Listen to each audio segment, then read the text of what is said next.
بادشاہ کی سلطنت تھی اور اس کی سلطنت میں ایک شخص تھا جس کے پاس ایک بہت نایاب گھوڑا تھا، اور اتنا نایاب تھا وہ کہ اس کا چرچا دور دور تک ہو گیا اس گھوڑے کا۔ بادشاہ تک خبر پہنچی تو بادشاہ نے کہا کہ یہ گھوڑا میں نے لینا ہی لینا ہے۔ بادشاہ گھوڑوں کا بہت شوق تھا۔ بادشاہ نے اس بندے کو آفر کی، اپنے کچھ ان کے تھرو، ایجنٹس کے تھرو بندے نے معذرت کی، اس نے کہا نہیں، اٹس ناٹ فار سیل۔ بادشاہ نے وزیر کو بھیجا، وزیر کو بھی اس نے نہ کر دیا پولائٹلی۔ بادشاہ خود چلا گیا اور بادشاہ نے اسے جا کے کھلے عام آفر کی کہ بھائی تم جتنے پیسے مانگتے ہو میں دوں گا، تم مجھے گھوڑا دے دو۔ اور ہی اسمائلڈ، ہی سیڈ کہ نہیں، اٹس ناٹ فار سیل، یہ میرے ساتھ بچپن سے ہے، آئی لو دس ہارس، میرا پیٹ ہے، سو آئی کانٹ، مجھے خوشی ہوتی ہے اس کے ساتھ، تو میں کس طرح سے آپ کو دے دوں پیسے کے لیے۔ تو بادشاہ نے اسے یہاں تک آفر کر دی کہ میں تمہیں آدھی سلطنت دے دوں گا اگر تم مجھے گھوڑا دیتے ہو۔ اتنی بڑی آفر کر دی ایگو میں آ کے۔ اچھا، بندے نے ایک بار سوچا، لیکن پھر ڈیپ سوچ کے بعد اس نے انکار کر دیا۔ اس نے کہا کہ نہیں، یہ چیز آپ مجھ سے نہ مانگیں، کوئی اور چیز چاہیے تو میں آپ حاضر ہوں، لیکن یہ چیز میں نہیں دے سکتا۔ بادشاہ چلا گیا، اس کی ریزالو دیکھ کے اس نے کہا چلو ٹھیک ہے۔ اب ارد گرد کے لوگ کھڑے ہوئے تھے، دیکھ رہے تھے۔ جیسے ہی بادشاہ سلامت گئے وہ آگے، کہتے او تو بدقسمت ہے، بادشاہ سلامت تیرے پاس چل کے آئے لیکن تو نے انہیں انکار کر دیا، کس لیے؟ اس گھوڑے کے لیے، تجھے اس جیسے 100 اور مل جائیں گے۔ وہ مسکرایا، اس نے کہا آرام سے بھائی، مجھے پتہ ہے میں نے کیا کیا ہے، الحمدللہ میرا گھوڑا ہے، I get happy by looking at this horse of mine, اپنے کام سے کام رکھو۔ لوگ کوس کے چلے گئے کہ بس بدقسمت ہے جی، دیکھنا اس کے ساتھ کوئی نہ کوئی حادثہ ہوگا، اس کو سزا ملے گی اس ناشکری کی۔ اللہ کی طرف سے کرنا یہ ہوا کہ کچھ دنوں بعد وہ گھوڑا بھاگ گیا، اور وہ ڈھونڈ رہا ہے اسے، کہاں گیا، نکل گیا کہیں گھوڑا۔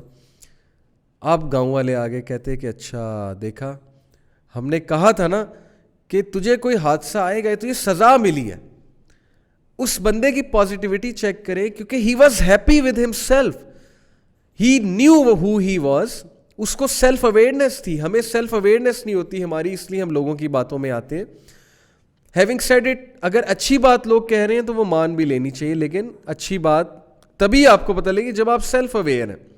وہ بندہ اتنا سیلف اویئر تھا، اس نے کہا کہ نو پرابلم، گھوڑا تھا بھاگ گیا، جب تک اس کا میرے ساتھ تھا، اللہ نے لکھا ہوا تھا، ٹھیک ہے میرا اس کا ساتھ تھا، اب نہیں ہے، مجھے دکھ ہے بہت زیادہ، اللہ نے چاہا تو اللہ مجھے بہت اس کے بدلے میں کچھ اور دے گا۔ صبر شو کیا، کنٹینٹمنٹ شو کی۔ مزے کی بات ہے کہ کچھ دنوں بعد وہ گھوڑا واپس آیا۔ اب یہ واقعہ جھوٹا ہے سچا ہے مجھے نہیں پتہ ہے، لیکن اس واقعے میں لرن کرنے والے پریکٹیکل پوائنٹس بہت زیادہ ہیں۔ کچھ عرصے بعد گھوڑا آیا، گھوڑا اپنے پیچھے 12 گھوڑے اور لے آیا، مطلب جنگل گیا کہیں گیا، مطلب اپنے پیچھے لگا کے 12 گھوڑے اور لے آیا۔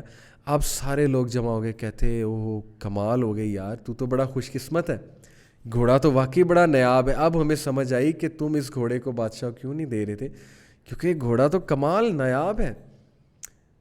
تو بندہ مسکرایا، اس نے کہا کہ دیکھو یہ اللہ تعالیٰ کی دین ہے، میں اپنی زندگی کو اس طرح نہیں پرکھتا کہ ایک مومنٹ اٹھا لوں زندگی کا، اس مومنٹ کے تھرو پوری زندگی کو جو ہے وہ جج کر لوں کہ چونکہ یہ مومنٹ اچھا ہے تو پوری زندگی اچھی ہے، یہ مومنٹ خراب ہے تو پوری زندگی خراب ہے۔ اس نے کہا کہ دیکھیں اللہ تعالیٰ کی طرف سے غم بھی آتا ہے، خوشی بھی آتی ہے، حادثات بھی آتے ہیں، شکر کرو گے تو اللہ تعالیٰ تمہیں انکریز بھی کرے گا ان چیزوں میں، اور یہی ہوا، اللہ نے مجھے انکریز کیا۔ بہرحال لوگ چلے گئے، اور اس کے بعد یہ ہوا کہ اس کا جو بیٹا تھا، اکلوتا بیٹا تھا، ایک دن وہ گھوڑے سے گر گیا، اس کی ٹانگ ٹوٹ گئی۔ اب لوگ پھر آ گئے، لوگ شکایت کرنے آگے، کہتے کہ کیا فائدہ ہوا تجھے اس گھوڑے کا، دیکھ تیرا اکلوتا بیٹا، تیرا جانشین، تیرا وارث جو تیری کل کو بڑھاپے میں جو ہے وہ ہیلپ کرتا، اس کو گرا دیا، اس کی ٹانگ ٹوٹ گئی، اب تو کیا کرے گا، کہاں جائے گا۔ اس بندے کو دکھ تو بڑا تھا، فطری بات ہے بھی، بیٹے کی ٹانگ ٹوٹی ہے، لیکن اگین اس کے الفاظ وہی شکر گزاری والے تھے۔ اس نے کہا اللہ کی کوئی بہتری ہوگی، چلو میرا بچہ میری نظروں کے سامنے رہے گا، جہاں تک وارث کی بات ہے، جہاں تک میرا خیال رکھنے کی بات ہے، تو اللہ تعالیٰ خیال رکھنے والا ہے، اللہ تعالیٰ انتظام کرے گا۔ لوگ منہ بنا کے وہاں سے چلے کہ یہ بندہ بیکار ہے, جب اس سے کوئی بات کرو اسے سمجھ نہیں آتی. اس کے بعد ہوا ایسا کہ وہاں پر جنگ چھڑ گئے اس علاقے میں, اور رول یہ تھا کہ ہر ایبل مائنڈیڈ اور ایبل باڈیڈ بندہ جو ہے وہ بادشاہ سلامت کی فورس میں ہوگا اور لڑائی کرے گا. اب جو بادشاہ کے سولجرز آئے وہ ہر گھر سے جوان بچے لے گئے, اور جب اس کے گھر آئے تو دیکھا کہ بچے کی ٹانگ ہی ٹوٹی ہے تو لڑ ہی نہیں سکتا, تو اس کو وہاں چھوڑ کے چلے گئے. اب لوگ پھر آئے, لوگوں نے کہا کہ یار کتنا خوش قسمت ہے, تیرا تو بچہ تیرے پاس ہے, تیری نظروں کے سامنے ہے, ہمارے تو بچے وہ لے گئے. اس نے کہا کہ بس انف از انف, میں تم لوگ کی اور باتیں برداشت نہیں کر سکتا, نہ میں اب اس علاقے میں رہ سکتا ہوں. تم لوگ کا مسئلہ یہ ہے کہ تم لوگ زندگی کا ایک مسئلہ اٹھاتے ہو, ایک حادثہ اٹھاتے ہو, اور پوری زندگی کو اس حادثے کے جو برش ہے اس سے پینٹ کر دیتے ہو, اور تم ہر چیز میں ناشکری کی باتیں کرتے ہو, پیسمزم کی باتیں کرتے ہو. تو بھائی میں تم لوگ کی باتیں مزید نہیں سن سکتا. تو لوگ کیا کہیں گے؟ لوگ کا تو کام ہے کہنا, لوگ کا تو کام ہے کمنٹری کرنا, لوگ کا تو کام ہے ڈسکریج کرنا. آپ سیلف اویئرنیس کی طرف جائیں, سیلف اویئر ہوں. Search out this topic if you want to be happy, self aware.